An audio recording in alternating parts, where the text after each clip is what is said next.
Hi అండి, అందరికీ నమస్కారం. నేను మీ జర్నలిస్ట్ శ్రీనివాస్ మిత్తిపాటి. చాలా కాలం తర్వాత మళ్ళీ మీ ముందుకు వస్తున్నాను. నేను మీకు ఒక విషయం చెప్పబోతున్నాను. అది ఏంటంటే, నేను వార్తలు రాయడమే కాదు, ఎస్బీఐ లైఫ్ ఇన్సూరెన్స్లో సీనియర్ అడ్వైజర్గా కూడా ఉన్నాను. చాలామంది నా దగ్గర అనే మాట ఏంటంటే, నాకుంది నాకుంది నాకుంది అంటూ ఉంటారు.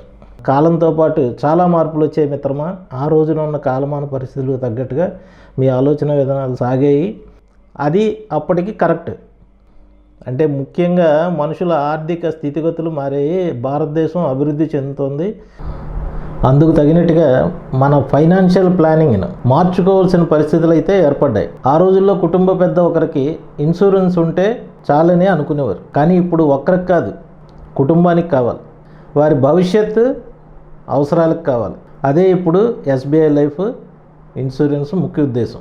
మీకు రిటైర్మెంట్ బెనిఫిట్స్ అందిస్తుంది, ప్రొటెక్షన్ ప్లాన్ ఇస్తుంది, పిల్లల చదువులు, పెళ్ళిళ్ళు, అన్ని అవసరాలకు తగినన్ని ప్లాన్లు ఇక్కడ అందుబాటులో ఉన్నాయి. అందుకే ఇక నుంచి నాకుంది అనుకోవద్దు. అలాగే నాకొద్దు అని కూడా అనుకోవద్దు. కాలం మారింది మిత్రులారా, మార్పుని ఆహ్వానించండి, భవిష్యత్తును ఆనందమయం చేసుకోండి.